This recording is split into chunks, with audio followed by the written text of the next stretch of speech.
വഖഫ് നിയമത്തിലൊരു ഭേദഗതി വരുത്തുവാനായിട്ട് കേന്ദ്ര സർക്കാർ ഒരു പുതിയ നിയമ ഭേദഗതി കൊണ്ടുവന്നിരിക്കുകയാണ്. ആ നിയമ ഭേദഗതിയിൽ പറയുന്ന പ്രധാനപ്പെട്ട ചില കാര്യങ്ങൾ വളരെ സ്വാഗതാർഹമാണ് എന്ന് ചൂണ്ടിക്കാണിക്കുവാൻ കത്തോലിക്ക കോൺഗ്രസ് ആഗ്രഹിക്കുകയാണ്.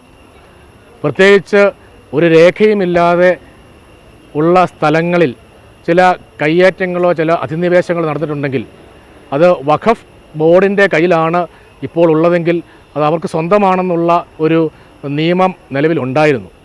ആ നിയമം ഒരു പക്ഷേ പൂർണ്ണമായിട്ടുള്ള ബോധ്യങ്ങളുടെയോ രേഖകളുടെ അടിസ്ഥാനത്തിൽ അല്ല എങ്കിൽ പോലും കൈവശപ്പെടുത്തിയിരിക്കുന്നത് അത് അന്യായമാണ്, അനീതിയാണെന്ന് എല്ലാ ആളുകൾക്കും അറിയാവുന്നതാണ്. പക്ഷേ നിലവിലെ നിയമം അതിനെ പ്രോത്സാഹിപ്പിക്കുന്നു എന്നുള്ളത് തിരിച്ചറിഞ്ഞുകൊണ്ടാണ് കേന്ദ്ര സർക്കാർ ഈ വിഷയത്തിൽ തീരുമാനമെടുക്കുവാനായിട്ട് ജില്ലാ കളക്ടറെ ചുമതലപ്പെടുത്തുന്ന ഒരു ഭേദഗതി കൊണ്ടുവരികയുണ്ടായി.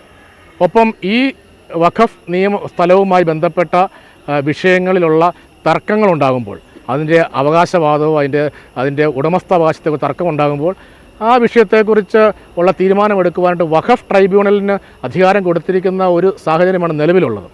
ഒരു പക്ഷേ അത് ഒരു നീതിപൂർവമായിട്ടുള്ള നടപ്പിലാക്കലല്ല എന്ന് മനസ്സിലാക്കാൻ സാധിക്കുന്നുണ്ട്. സ്വതന്ത്രമായിട്ടുള്ള ജുഡീഷ്യറി ഇങ്ങനത്തെ കാര്യങ്ങളിൽ അനിവാര്യമാണ്. എല്ലാ ആളുകളുടെയും ഭാഗം കേൾക്കുവാനായിട്ടും വഖഫ് ബോർഡ് കൈവശപ്പെടുത്തിയിരിക്കുന്ന സ്ഥലത്തെക്കുറിച്ചുള്ള തർക്കത്തിന് പരിഹാരം കാണേണ്ടത് വഖഫ് ബോർഡല്ല, വഖഫ് ബോർഡിൻ്റെ ട്രൈബ്യൂണലല്ല, മറിച്ച് പൊതുവായിട്ടുള്ള നീതിന്യായ വ്യവസ്ഥയുടെ ഭാഗമാണ്. അപ്പോൾ അതുകൊണ്ട് അങ്ങനെയുള്ള ഭേദഗതികൾ ഈ പുതിയ വഖഫ് ബില്ലിൽ വന്നിരിക്കുന്നു എന്നുള്ളത് സ്വാഗതാർഹമായ കാര്യമാണ്.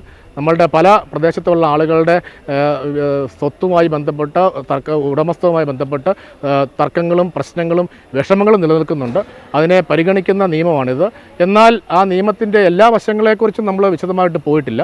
അതുമായി ബന്ധപ്പെട്ട് അത് ഒരു വഖഫ് ബോർഡിൻ്റെ അധികാരത്തിൽ നിന്ന് കടന്നു കയറുമല്ല, ആ നിയമത്തിലുള്ള തെറ്റുകൾ ചൂണ്ടിക്കാണിച്ചത് തിരുത്തുവാനായിട്ടുള്ള ശ്രമം എന്നുണ്ടെങ്കിൽ അതിനെ പൂർണ്ണമായിട്ട് സ്വാഗതം ചെയ്യുന്നു. അതിനെ സ്വാഗതം ചെയ്യുകയും അതിനെ നടപ്പിലാക്കണമെന്ന് ആവശ്യപ്പെടുകയും ചെയ്യും. കോൺഗ്രസ് ഉൾപ്പെടെയുള്ള ചില രാഷ്ട്രീയ പാർട്ടികൾ ഈ ബില്ല് പാർലമെൻറ്റിൽ വന്നപ്പോൾ ശക്തമായിട്ട് എതിർക്കുന്നത് നമ്മുടെ ശ്രദ്ധയിൽപ്പെട്ടു. കോൺഗ്രസ് നേതൃത്വത്തിലുള്ള സർക്കാരാണ് മുൻകാലഘട്ടങ്ങളിൽ ഇതിനുള്ള ഒരു സാഹചര്യവും നിയമ പരിരക്ഷയും കൊടുത്തത്. അത് ഇന്നും തുടരുന്നു എന്നുള്ളത് ഖേദകരമാണ്. അങ്ങനെ നമുക്ക് എല്ലാ ആളുകളുടെയും അഭിപ്രായവും എല്ലാ ആളുകളുടെയും പ്രശ്നങ്ങളും കേൾക്കേണ്ട രാഷ്ട്രീയ പാർട്ടികൾ ചില നിക്ഷിപ്ത താല്പര്യങ്ങൾക്ക് വേണ്ടി വഴങ്ങുന്നുണ്ടോ എന്ന് സ്വാഭാവികമായിട്ട് സംശയിക്കേണ്ട കാലഘട്ടമാണുള്ളത്. അത് അംഗീകരിക്കാൻ സാധിക്കില്ല. ഒരു മതേതര രാജ്യത്ത് എല്ലാ ആളുകൾക്കും തുല്യനീതിയാണ് വേണ്ടത്. അനധികൃതമായിട്ടോ ആരെങ്കിലും ഏതെങ്കിലും തരത്തിലുള്ള കടന്നുകയറ്റം ഉണ്ടായെങ്കിൽ അതിനെ മുഖം നോക്കാതെ എതിർക്കാനുള്ള ആർജവത്വം ഭരണാധികാരികൾ കാണിക്കണം. കോൺഗ്രസിൻ്റെ ഭാഗത്തുനിന്ന് അവരുടെ രാഷ്ട്രീയ നേതാക്കളുടെ ഭാഗത്തുനിന്ന് അങ്ങനെ ഉണ്ടാകുന്നില്ല എന്നുള്ളത് കുറച്ച് വേദനാജനകമായ കാര്യമായിട്ട് കത്തോലിക്ക കോൺഗ്രസ് കരുതുകയാണ്. തീർച്ചയായിട്ടുമല്ല. മുല്ലപ്പെരിയാർ വിഷയം വളരെ പ്രധാനപ്പെട്ട ഒരു ജനകീയ വിഷയമാണ്. മുല്ലപ്പെരിയാർ ഡാമിൻ്റെ ബലക്ഷയത്തെക്കുറിച്ചുള്ള ചർച്ചകൾ പൊതുസമൂഹത്തിൽ വളരെ ശക്തമായിട്ട് ഉയരുന്നുണ്ട്. പക്ഷേ എന്തുകൊണ്ടാണെന്ന് മനസ്സിലാക്കുന്നില്ല. മുല്ലപ്പെരിയാർ ഡാമിൻ്റെ കാര്യത്തിൽ നിസ്സംഗത നമ്മളുടെ സംസ്ഥാന സർക്കാരും ഇവിടെയുള്ള എല്ലാ രാഷ്ട്രീയ പാർട്ടികളും സ്വീകരിക്കുന്നുണ്ടോ എന്നുള്ളതാണ് കൗതുകകരമായ വസ്തുത. ജനങ്ങളുടെ ജീവൻ വെച്ച് പന്താടുന്നു എന്നുള്ളത് ഒരിക്കലും അംഗീകരിക്കാൻ സാധിക്കത്തില്ല. ഈ ഡാമിൻ്റെ ബലക്ഷയത്തെക്കുറിച്ച് നിരവധിയായിട്ടുള്ള ആധികാരികമായിട്ടുള്ള രേഖകൾ പുറത്തു വന്നിട്ടുണ്ട്. സമാനമായിട്ടുള്ള ഡാമുകളെല്ലാം ഇന്ന് അപ്രത്യക്ഷമായി കഴിഞ്ഞിരിക്കുകയാണ്.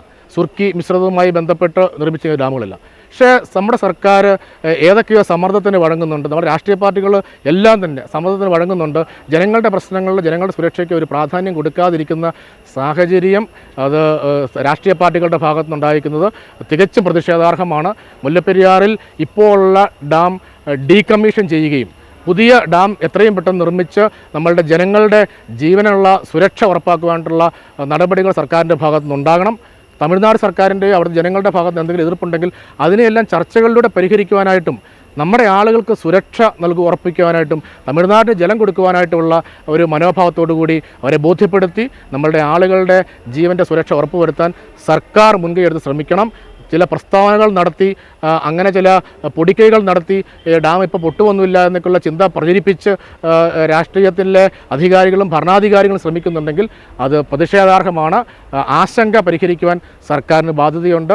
രാഷ്ട്രീയ പാർട്ടികൾ ഉണർന്നെണീറ്റ് പ്രവർത്തിച്ചേ പറ്റൂ എന്നുള്ളതാണ് കത്തോലിക്ക കോൺഗ്രസിൻ്റെ പ്രഖ്യാപിതമായ നിലപാട്. തീർച്ചയായിട്ടും കത്തോലിക്ക കോൺഗ്രസ് ഈ വിഷയത്തിൽ വളരെ ജാഗ്രതയോടെയാണ് പോകുന്നത്. ഇടുക്കിയിൽ കഴിഞ്ഞ ദിവസം ഞങ്ങളുടെ സമ്മേളനം നടത്തിയിരുന്നു. അവിടെ ഈ വിഷയം മുഖ്യ ചർച്ചാ വിഷയമായി. പൊതുസമൂഹം ഈ വിഷയം ഉയർത്തിക്കൊണ്ട് വരുന്നുണ്ട്. ഇപ്പോൾ തുടക്കത്തിൽ നമ്മൾ മറ്റ് സമരങ്ങളോട് ചേർന്ന് നിന്നുകൊണ്ട് ഐക്യദാർഢ്യം പ്രഖ്യാപിച്ച് ഈ സമരത്തിൽ നമ്മൾ പങ്കാളികളായി കഴിഞ്ഞു.